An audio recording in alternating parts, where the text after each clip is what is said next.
दोस्तों बीबी फातिमा कोई और नहीं बल्कि अल्लाह ताला के महबूब नबी हुजूर सल्लल्लाहु अलैहि वसल्लम की बेटी थी। इनकी माँ का नाम हजरत खदीजा था जो हुजूर सल्लल्लाहु अलैहि वसल्लम की पहली बीवी थी। बीवी फातिमा को जन्नत की औरतों का सरदार कहा जाता है और ये सबसे पहली औरत होंगी जो जन्नत में अपने कदम रखेंगी। दोस्तों बीबी फातिमा के पर्दे के किस्से आपको क्या ही बताऊं। गैर महराम यानी गैर मर्दों से इनके पर्दे का आलम ये था कि उन्हें किसी ने एक झलक देखा तक नहीं था। बीबी फातिमा का निकाह हुजूर सल्लल्लाहु अलैहि वसल्लम के चाचा जात बेटे हजरत अली रजी अल्लाह ताला अन्हु से हुआ था। दोस्तों हर दिन की तरह एक और दिन आया जिस दिन सुबह सुबह फजर के वक्त हजरत फातिमा रोते हुए चक्की पीसने की तैयारी में लग गए। एक तरफ कपड़े धोने को रख दिए और एक तरफ पानी खोलने को रख दिया। इतने में हजरत अली घर में आ पहुंचे। उन्होंने घर की अजीबोगरीब हालत देखी। उन्होंने देखा कि सुबह के वक्त फातिमा रो रही हैं, आंखों से आंसू जारी हैं और हजरत अली देखते हैं एक तरफ चक्की पीसने लगी हुई है, दूसरी तरफ पानी उबल रहा और कपड़े धोने रखे हुए हैं। इतना देखकर हजरत अली हैरानी में पड़ जाते हैं क्योंकि आज तक उन्होंने ऐसा नहीं देखा कि फातिमा रो रही हो और काम कर रही हो। हजरत अली घबरा कर अपनी बीवी फातिमा से पूछते हैं कि क्या मामला है कि तुम रो रही हो और सारी चीजें तैयार कर रही हो। इन सवालों पर हजरत फातिमा बिल्कुल खामोश रहती है, कोई भी जवाब नहीं देती। हजरत अली जैसे जैसे सवाल करते जाते वैसे वैसे बीवी फातिमा का रोना बढ़ता जाता। हजरत अली आखिर में मजबूर होकर उन्हें खुदा का वास्ता दे बैठते हैं और कहते हैं कि बताओ आखिर बात क्या है। इस पर हजरत फातिमा कहती हैं रात में मैंने एक ख्वाब देखा और उस ख्वाब में मैंने सरकारे दो आलम अपने बाबा हुजूर मोहम्मद सल्लल्लाहु अलैहि वसल्लम को देखा। मैंने देखा कि वो किसी चीज को तलाश कर रहे हैं। फातिमा ने कहा कि मैंने उनसे पूछा कि ए मेरे अब्बा जान आप कौन सी चीज तलाश कर रहे हैं, आप क्या ढूंढ रहे हैं। तो मेरे अब्बा जान ने कहा कि बेटी मैं तुझे ही तलाश कर रहा हूँ, मैं तुझे ही ढूंढ रहा हूँ। रिवायत में है कि हजरत फातिमा ये ख्वाब बताती हैं और उसके बाद बड़े ही तकलीफ से अपने शौहर अली से कहती हैं कि अली आज ये मेरा आखिरी दिन है। मेरे नबी मेरे वालिद ने मुझे बता दिया बस अब कुछ ही देर में मैं अपने रब को प्यारी होने वाली हूँ। ये सुनना ही था कि हजरत अली भी फूट फूट कर रोने लगे। हजरत अली फातिमा से रोते हुए पूछते हैं कि ए फातिमा अभी तेरे वालिद सरकारे दो आलम को दुनिया से पर्दा फरमाए 6 महीने भी नहीं गुजरे और अभी उनका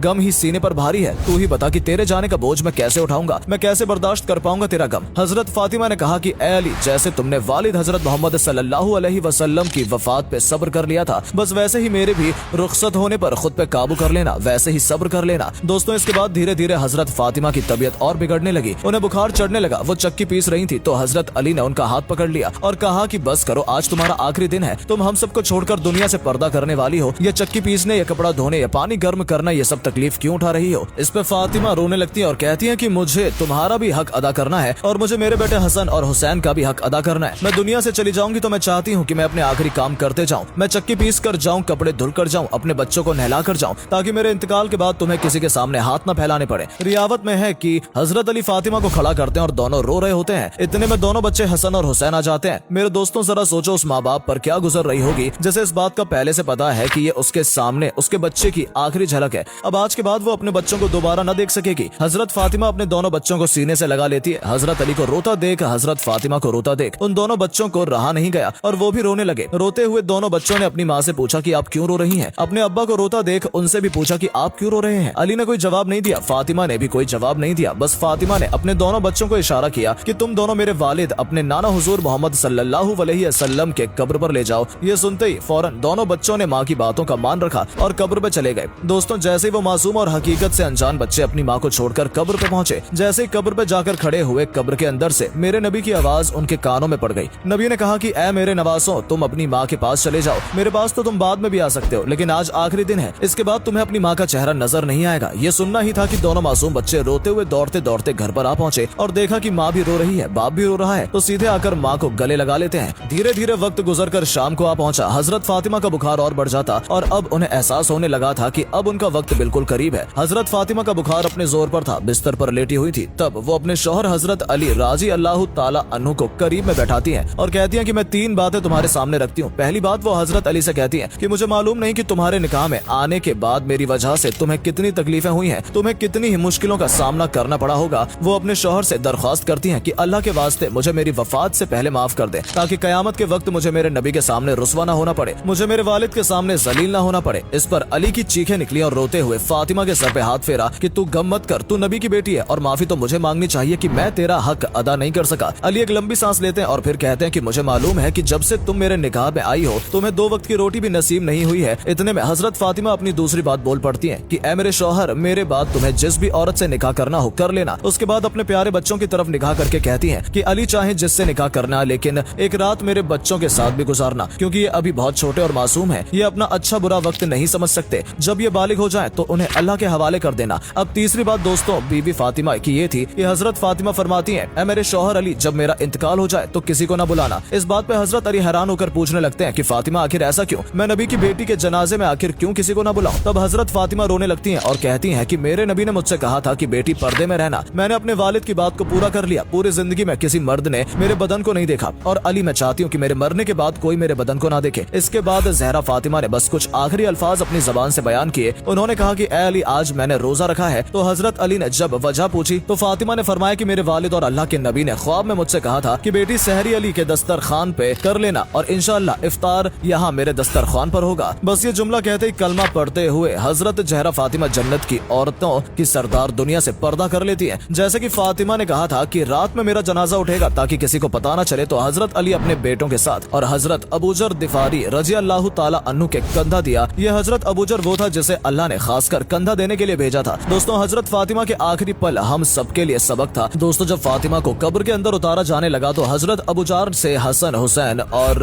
अली की तलब देखी नहीं गई और वो कब्र से बोल बैठे कि ए कब्र, तुझे पता है तेरे अंदर कौन जा रहा है? रसूलुल्लाह की बेटी, अली की बीवी और हसनैन की माँ। तो दोस्तों, कब्र से जो आवाज आई वो आपके होश उड़ा देगी। दोस्तों, कब्र ने कहा कि ए अबूजर, मुझे रिश्ते खानदान मत बता, मुझे ये बता कि किसके पास कितना नेक अमल है और किसके पास कितने बुरे अमल हैं। दोस्तों, अल्लाह की कसम, ये जुमला फातिमा जहरा के लिए नहीं बल्कि हमें समझाने के लिए था ताकि हम अल्लाह की तरफ मुड़ जाएं और खौफ खाएं मौत से, नेक अमल की तरफ भागें। आज की लड़कियों से पर्दे का बोलो तो कहती हैं कि नियत अच्छी होनी चाहिए। जहाँ तक मुझे लगता है आज की किसी बहन, किसी औरत की नियत हजरत फातिमा जहरा से साफ नहीं होगी, पर पर्दे का हक उन्हें भी था। तो आपसे गुजारिश है, आप सब अल्लाह की इबादत में वक्त दें, बेशक दुनिया के लिए जिए पर इस्लाम को समझें, नमाज कायम करें ताकि आखिरत में आने वाले आवाज से महफूज रह सके।